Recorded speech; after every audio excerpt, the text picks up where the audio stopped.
اہل حدیث ہیں ہم، یہ عزم ہے ہمارا، اہل حدیث ہیں ہم۔ السلام علیکم ورحمۃ اللہ وبرکاتہ۔ الحمدللہ رب العالمین والصلاة والسلام علی سید الانبیاء والمرسلین، اما بعد۔ عزیز ساتھیوں اور دوستو، سامعین کرام، زکوٰۃ کے احکام و مسائل کا یہ تیسرا پارٹ ہے۔ کچھ باتیں میں نے پچھلی ویڈیو میں آپ کے سامنے رکھی تھیں اور آج کچھ باتیں انشاءاللہ رکھنے کی کوشش کروں گا۔ اللہ تعالی ہمیں اس کی توفیق عطا فرمائے اور ہماری کمیوں اور کوتاہیوں کو درگزر فرمائے۔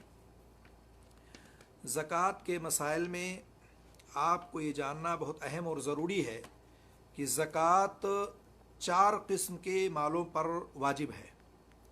4 قسم کے مالوں میں سے وہ 4 کون کون سے ہیں؟ نمبر 1، زمین کی پیداوار، غلہ، اناج اور پھل فروٹ وغیرہ۔ نمبر 2، باہر چرنے والے چوپائے یا مواشی، آپ کہہ لیں مویشی، جیسے اونٹ، گائے، بکری وغیرہ۔ چاندی اور زیورات، اور اسی میں نقدی بھی شامل ہے۔ نمبر 4، وہ سامان تجارت جس کی تجارت کرنے کی شرعاً اجازت ہے۔ تو ان چاروں معاہدہ مقرر ہے، اگر اس نصاب سے کم مال ہو یا کم تعداد ہو تو اس پر زکوٰۃ عائد نہیں ہوگی۔ تو آئیے الگ الگ ہم ایک ایک چیز کو سمجھتے ہیں اور جانتے ہیں۔ سب سے پہلی چیز جو میں نے بتائی جو ہے ترتیب وار زمین کی، یعنی وہ زمین جو زرعی ہے، زرعی پیداوار ہے، اس کا نصاب کیا ہے۔ مختصراً اس کو جان لیتے ہیں۔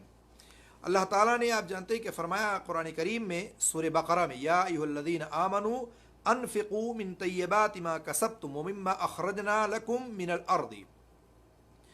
اے ایمان والو، اپنی حلال کمائی، پاکیزہ کمائی میں سے خرچ کرو اور ان چیزوں سے خرچ کرو جو ہم نے تمہارے لیے زمین سے نکالی ہیں۔ تو معلوم ہوا کہ اللہ نے زمین سے پیدا کی ہوئی چیزوں کو، یا جو اللہ تعالیٰ زمین سے نکالتا ہے، اس میں سے اللہ تعالیٰ نے خرچ کرنے کو کہا ہے، اور وہ خرچ زکوٰۃ اور صدقات عشر کے ذریعے سے ہوگا۔ انفاق سے مراد یہاں پر انفاق فی سبیل اللہ ہے، اور انفاق فی سبیل اللہ میں نفلی اور فرضی دونوں شامل ہیں، چاہے نفل ہو چاہے فرض ہو آپ پر۔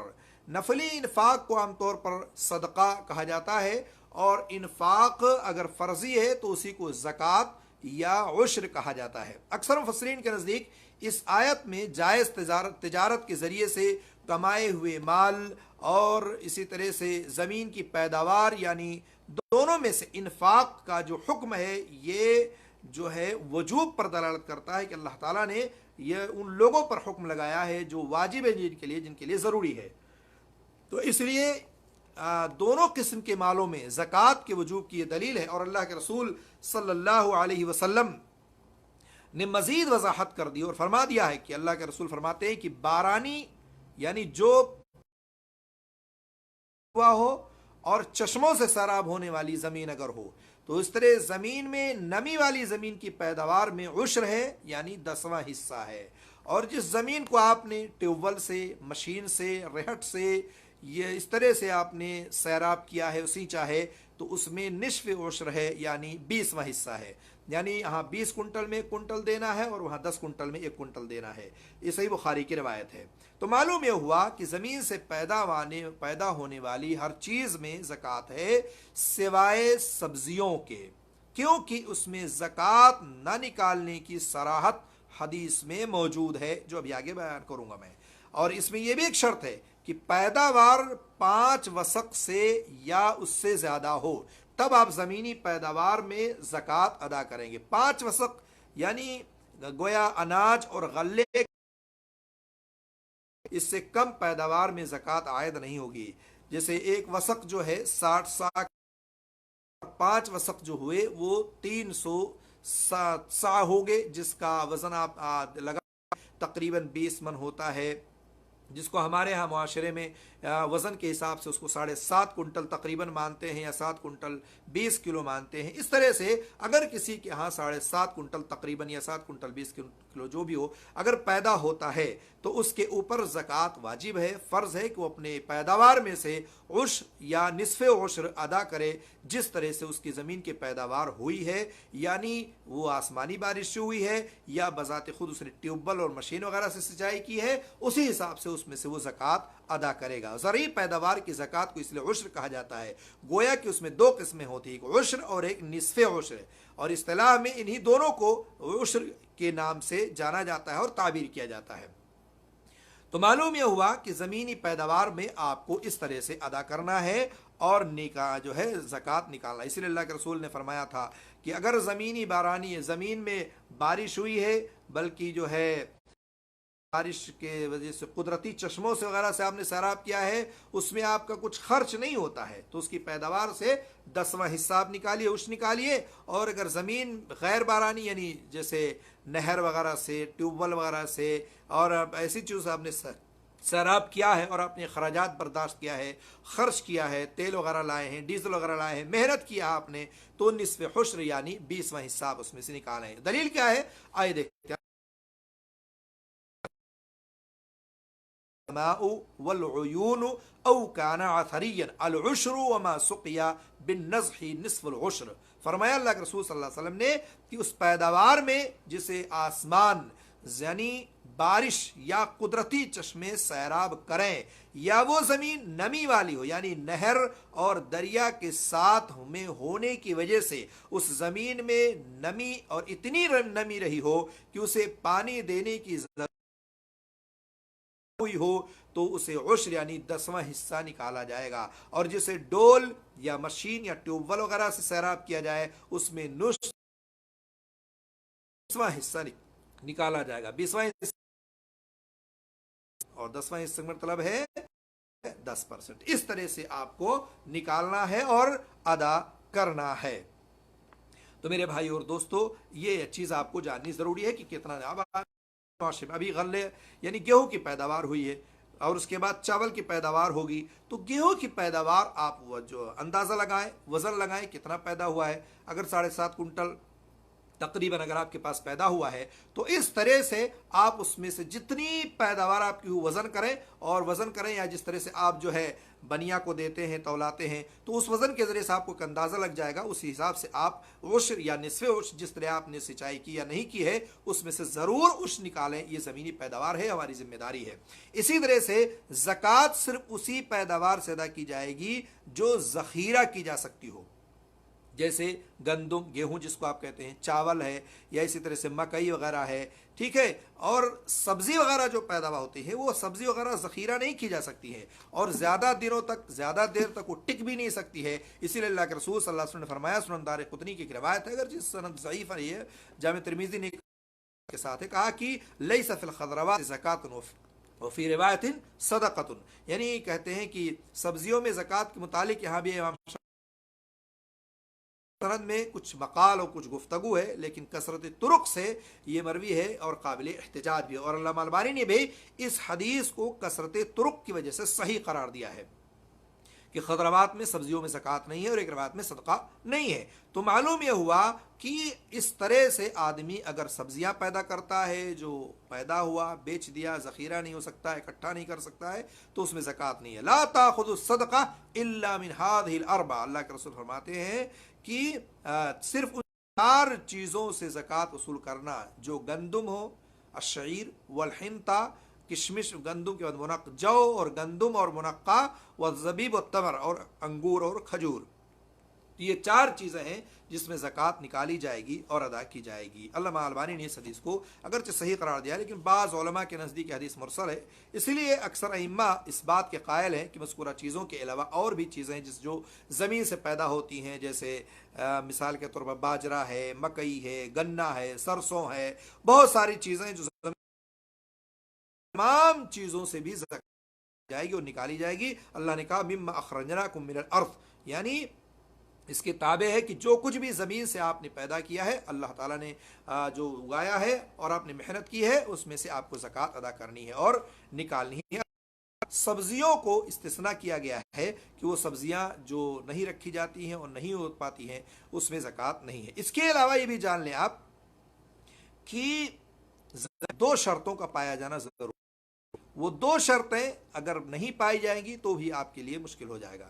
وہ دو شرطیں کیا ہیں؟ دو شرطیں یہ ہے کہ ایک یہ کہ جس چیز سے آپ زکوٰۃ ادا کریں وہ ناپی اور تولی جانے والی ہو، یعنی تولنے والی ہو، ناپ رکھیں، ناپ کریں یا اس کو تولیں، اور دوسری یہ کہ بطور خوراک وہ ذخیرہ کی جاتی ہو۔ اس کی تائید صحیح مسلم کی یہ حدیث سے ہوتی ہے کہ جس کے الفاظ یہ ہیں لیس فی حب ولا تمر صدقہ حتی یبلغ خمسۃ اوسق، کہا کہ کسی دانے یعنی غلے اور کھجور میں اس وقت تک زکوٰۃ نہیں ہے جب تک وہ 5 وسق تک نہ پہنچ جائے۔ تو اس حدیث میں حب کا لفظ استعمال کیا گیا، دانے کا، غلے کا لفظ عام ہے جو ہر قسم کے غلے کو شامل ہے، اس لیے اس میں تمام مذکورہ اجناس جو میں نے ذکر کیا ہے، جو کھائی جاتی ہیں، ذخیرہ کی جاتی ہیں، ناپی اور تولی جاتی ہیں، سب اس میں شامل ہے اور اس میں سے آپ کو زکوٰۃ ادا کرنا ہے۔ تو اس طرح سے زرعی پیداوار میں آپ کو زکوٰۃ ادا کرنا ہے، اور زرعی پیداوار کے تعلق سے اتنا کافی ہے جو میں نے بیان کیا ہے۔ اس کے علاوہ اگر کسی کو تفصیل دیکھنا ہے، ساری کتابیں میسر ہیں، اس میں آپ تفصیل سے دیکھ سکتے ہیں۔ بہرالعشر یا نصف عشر آپ کو اپنی زمینی پیداوار سے نکالنا ہے اور اس میں سے آپ کو ادا کرنا ہے۔ دوسرا جو میں نے آپ کے سامنے ذکر کیا ہے جانوروں کا نصاب۔ جانوروں کے نصاب میں بھی بڑی تفصیل ہے، مختصراً اس کو بھی آپ کے سامنے میں ذکر کرتا ہوں۔ وہ اموال جو زکوٰۃ کی دوسری قسم ہے وہ ہیں جانور، اس لیے کہ باہر چرنے والے جو جانور ہوتے ہیں وہ ان جانوروں کی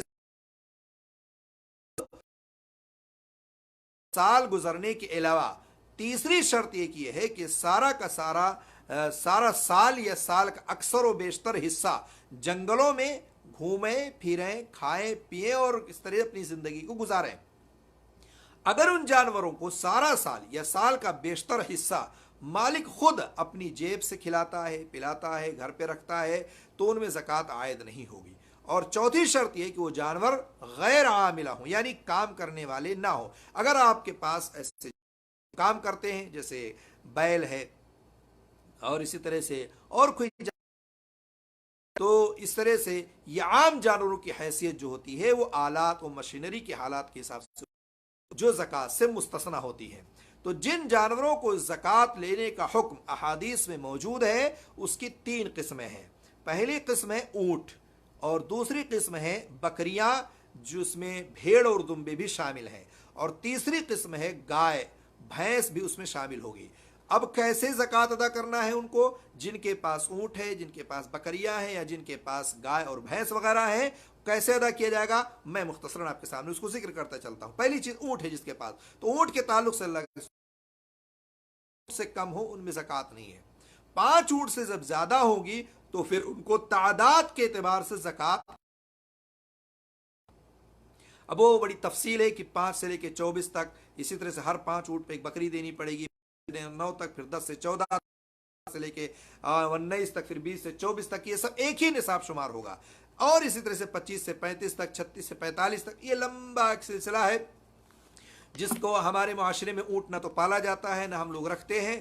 جہاں یہ لوگ پالتے ہیں، رکھتے ہیں اور رکھا جاتا ہے ان کے بارے میں یہ تفصیلی گفتگو بھی جاننی ضروری ہے۔ ہمارے معاشرے میں نہ یہ چیز پائی جاتی ہے نہ ہم لوگ پالتے ہیں۔ البتہ اگر کسی قسم کے تعلق سے مزید تفصیل جاننی ہو تو کتابوں کی طرف رجوع کرے، اور اسی طرح سے اگر کسی کو تفصیل جاننی ہے تو وہ جو ہے خصوصی طور پر بھی سوالات کر سکتا ہے اور پوچھ سکتا ہے کہ کتنی اونٹ میں، کتنی اونٹنیوں میں اس کو کون کون سے کیسے کیسے زکوٰۃ ادا کرنا ہے اور دینا ہے۔ تو بہرحال یہ تعداد کے اعتبار سے آپ جان لیں کہ 5 سے کم ہے تو زکوٰۃ نہیں دینا، اس کے اوپر مختلف اقسام اور مختلف قسمیں جس کو زکوٰۃ ادا کرنا اور دینا ہے۔ بہرحال یہ جاننا ہمارے لیے ضروری ہے۔ صحیح بخاری کی روایت ہے اور اس میں بڑی تفصیل کے ساتھ ذکر ہے۔ دوسری قسم ہے بکریاں۔ بکریاں جو ہیں یہ بھیڑ و دمبوں کی جو حساب، اس کا زکوٰۃ کا جو حساب ہے، پہلی بات یہ کہ 40 بکری سے 120 بکری تک، 40 سے یعنی اگر کسی کے پاس 40 بکری سے کم ہے تو اس کے پاس اس پر زکوٰۃ نہیں ہے۔